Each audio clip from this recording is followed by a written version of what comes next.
안녕하세요. 김태원의 현명한 투자자 방송 시작하겠습니다. 본 영상에서 다루는 내용은 투자 권유가 아니며 각 개인의 투자 판단에 대한 책임을 지지 않습니다.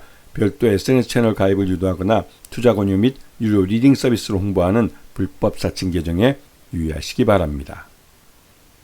자, 오늘은 삼표 시멘트에 대해서 좀 말씀을 드리겠는데요. 이 삼표그룹은 굉장히 오래된 시멘트 회사입니다. 시멘트와 레미콘을 주로 되어 있고요. 그런데 이 회사들 중에 유일하게 상장되어 있는 회사가 삼표 시멘트죠. 지주회사 역할을 하고 있는 회사이기도 한데, 실제로는 삼표 시멘트 위에 삼표라는 지주회사가 있습니다. 그런데 상장되어 있는 게 이제 삼표 시멘트다 보니 삼표 시멘트만 부각이 되는데요. 그리고 또 이 삼표 시멘트는 요즘 이슈가 되고 있는 삼표 레미콘의 100% 지분을 갖고 있습니다. 그렇기 때문에 이 자회사들의 이런 실적은 고스란히 삼표 시멘트의 그 지분법 수혜로 오고 있죠. 하지만 뭐 나쁜 점은 이 자회사들의 실적이 나쁘면 고스란히 또 그건 삼표 시멘트의 지분법 손실로 오기도 합니다. 근데 그만큼 삼표 시멘트는 이 시멘트 업계에 오래된 아주 노포라고 할까요? 아주 굉장히 오래된 업체입니다. 그리고 이 회사들 보게 되면 이 포틀랜드 시멘트나 뭐 다양한 이런 시멘트 종류들을 거의 대부분 다 생산하고 있고, 이를 전국에 있는 공사장, 이 건설 현장에 공급을 하고 있습니다. 그래서 이 영업망도 탄탄하고, 그 말 그대로 뭐 이 삼표가 그 오랫동안 자리를 잡고 주요 대도시나 이런 쪽에 이 레미콘이나 이런 시멘트를 공급해 왔기 때문에 이 영업망만큼은 뭐 모든 건설사들과 다 거래한다고 해도 과언이 아니기 때문에 굉장히 튼튼한 회사죠. 그래서 웬만큼, 그러니까 아주 경기 침체가 돼도 이 건설 현장은 항상 있기 때문에 웬만해서는 삼표 시멘트는 적자가 나지 않는 회사입니다. 이게 그 아주 알짜배기 회사라고 할 수가 있죠. 근데 그거에 비해서는 이 건설 경기를 타는 그런 산업의 특성이 있어서 최근처럼 부동산 경기가 죽게 되면 여러 가지 개발 현장이 줄어들기 때문에 레미콘에 대한 수요도 줄게 되죠. 그렇기 때문에 삼표 시멘트는 지금 현재 실적은 그렇게 뭐 그래도 흑자를 내고 있지만 실적은 딴 때보다는 좀 저평가되어 있는, 좀 은둔 속에 있는 그런 기업이라고 할 수 있습니다. 하지만 이 기업이 최근 들어서 시장에 핫하게 주목을 받고 있는 것은 서울 시내에 좀 강북에 있는 그 알짜배기 땅인 이 삼표 레미콘 부지, 그 성수동 부지를 재개발하는 건이 본격화되고 있기 때문이었습니다. 실제로 삼표 레미콘은 2017년인가 그때 이제 그 철거가 됐죠. 공사를 중단하고 철거했는데 그 주변에 보면 서울숲이라고 이 고급 주택 그 아파트 단지가 개발이 됐습니다.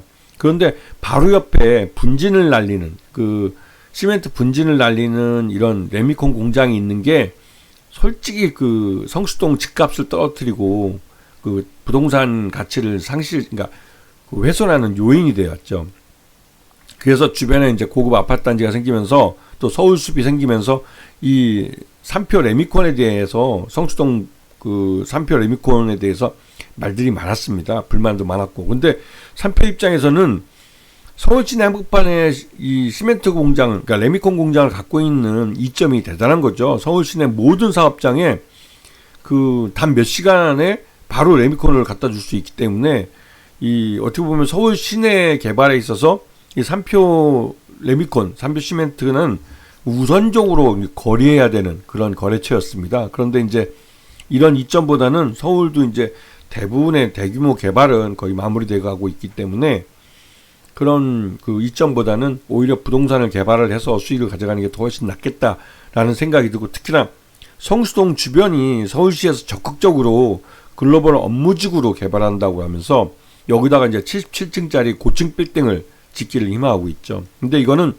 일종의 그 오세훈 서울시장의 대선을 위한 하나의 그 랜드마크를 짓고 싶어하는 욕심이라고 볼 수도 있습니다. 왜냐면 지난번에 그 강남에 그 삼성동에 이제 그 한전 부지를 현대차 그룹이 인수를 해서 여기다가 100층이 넘는 그 고층 빌딩을 짓기로 했다가 그 갑자기 이제 계획 변경을 해서 50층짜리 두 동, 그러니까 그러다가 요즘 최근에 이제 50짜리 3동짜리 건물을 짓겠다고 이제 얘기가 나오고 있는데요. 이거는 뭐 현대차나 현대차 그룹에서 생각을 할 때 고층 빌딩 하나로 짓는 것보다는 50짜리 빌딩 3개로 짓는 것이 훨씬 더 여러 가지 면에서 유리하다고 생각하기 때문에 그렇게 한 건데, 여기에 대해서 오세훈 서울시장 쪽은 아주 반발이 아주 심했죠. 왜냐면 자신이 나중에 이제 대선 가도를 갈 때 자신의 업적이라고 내세울 만한 랜드마크로 그 이명박이 청계천을 내세운 것처럼 이런 그 현대차의 뭐 100층짜리 빌딩이나 이런 것들 고층 빌딩을 원했었는데, 왜냐면 어디서나 봐도 이제 이 높은 빌딩은 보이기 때문에 이게 나의 공적이다라고 내세울 수가 있었던 것이죠. 그런데 이거를 현대차 그룹이 이제 50층짜리로 이제 바꾼다 그러니 그걸 길길이 뛰고, 이제 웬만하면 이런 대기업이 하는 일에 대해서 뭐 이런 보수 쪽의 지자체장이 이렇게 반대하고 나서는 일이 거의 없었는데, 그것 때문에 왈가왈부 말이 많았죠. 그러다가 이제 조용히 사그라들면서 그 대안으로 뜨는 게 이 삼표 시멘트의, 삼표 레미콘의 성수동 부지를 70층짜리 그 글로벌 업무지구로 개발하는 것, 그리고 거기에 이제 그 고급 아파트도 함께 들어가게 됐죠. 그렇게 되면 이게 일종의 일본 롯본기 개발처럼 되는 겁니다. 롯본기도 옛날 그 미군 기지가 있던 자리를 그 재개발을 해서 고층 빌딩, 그 모리타워 같은 그런 고층 빌딩이 들어서는 그런 그 주상복합 그 글로벌 업무지구로 개발을 했죠. 이제 그런 사례를 이제 보고 하는 건데, 이 삼표 시멘트가 궁극적으로 삼표 레미콘의 100% 지분을 갖고 있기 때문에 고스란히 삼표 레미콘 이 성수동 부지 개발은 삼표 시멘트의 수익으로 잡힐 수 있습니다. 자, 그래 지난해 3분기 실적을 보면 이 시멘트 사업의 전체 매출액의 93%가 나옵니다. 거의 대부분이 이 시멘트 사업이라고 할 수가 있는 것이죠. 그리고 그 지난해 4분기에서 이제 2024년 전체 실적으로 봤을 때는 이 건설 경기가 나빠졌기 때문에 매출 외형은 소폭 줄었습니다. 그리고 하지만 영업이익은 22% 늘어난 걸로 나오죠. 그리고 단기 순이익도 95%나 증가한 걸로 나옵니다. 그래서 그 이거는 이 소송 사건이나 이런 거 승소에 따른 일시적인 수익이 발생한 거기 때문에 실제로 이런 그 영업이익은 경상적으로 나온 건 아니죠. 그래서 이벤트적으로 나온 거라 그런 부분은 감안을 하셔야 됩니다. 자, 그리고 최대 주주는 삼표 산업이 최대 주주인데요. 이쪽이 이제 54.68%를 갖고 있고, 그리고 특수관계인은 4.75%, 그다음에 특수관계 다 포함하면 64.67%이기 때문에 이 최대 주주 지분이 굉장히 높은 회사입니다. 그렇기 때문에 이 그 실제 유통 가능한 주식수는 굉장히 적죠. 보시게 되면 5% 이상 주주의 삼표산업과 K머스원이라는 유한회사가 갖고 있고, 그리고 소액주주들은 개인 투자자들은 25.66%이기 때문에 실제로 유통 가능한 주식수는 25% 정도밖에 안 되는 겁니다. 거의 75%가 잠겨 있다고 보면 되죠. 그래서 실제로 이 회사 같은 경우는 이 건설 경기 좀 좋아지고 그러면 뭐 시멘트가 주력이기 때문에 금세 주가가 막 급등하는 그런 품절주가 될 가능성이 높은 주식입니다. 근데 요번에 이 성수동 부지를 개발을 하면서 이것 때문에 부동산 개발 차익이 꽤 상당할 거라는, 왜냐면 여기에 이제 건축 설계사는 스키드모어 오윙스 앤드 메일이라는 예전에 그 두바이의 부르즈 할리파라는 이 빌딩을 그 설계한, 그리고 63 빌딩을 설계한 이런 국제 설계 회사죠. 근데 이런 회사들이 설계를 하면 말 그대로 이게 이제 그 지역의 그 랜드마크가 됩니다. 부동산의 가치는 누가 설계했느냐도 굉장히 중요하죠. 특히 이렇게 그 고층 빌딩이나 이런 큰 빌딩들은 주변에서 확실히 이제 그 성수동 대신에 이제 뭐 새로 생긴 건물 이름을 얘기하면서 그 지역의 그 이 대표적인 상징물, 랜드마크가 되는 겁니다.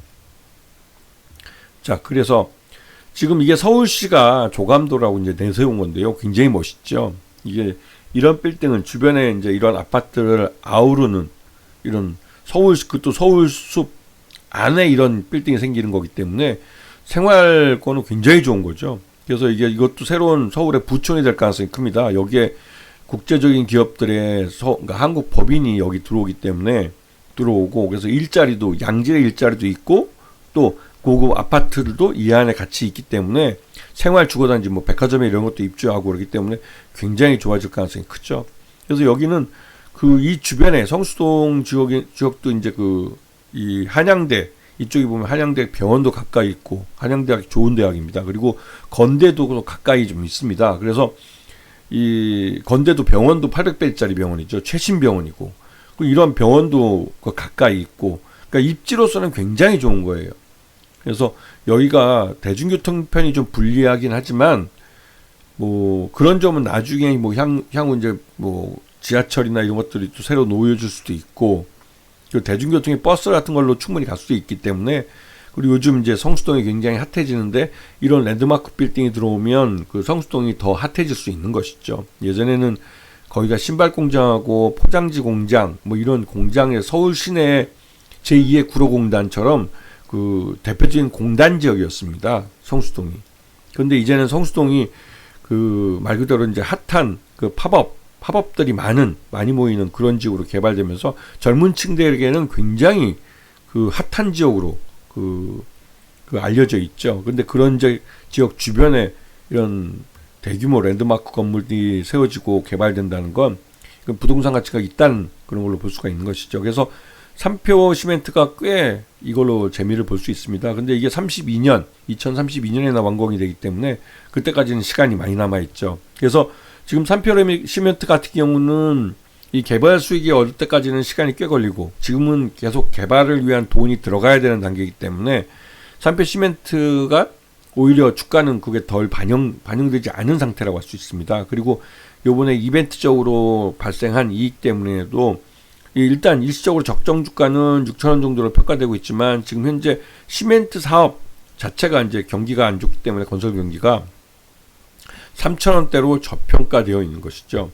하지만 장기적으로 봤을 때 이런 부동산 개발과 경기 회복을 통한 건설 경기가 다시 살아나고 그러면 3표 시멘트는 가장 먼저 튀어오를 시멘트 회사라는 걸 기억해 두셔야 됩니다. 아시겠죠? 자, 오늘 방송 여기서 마치겠습니다. 감사합니다.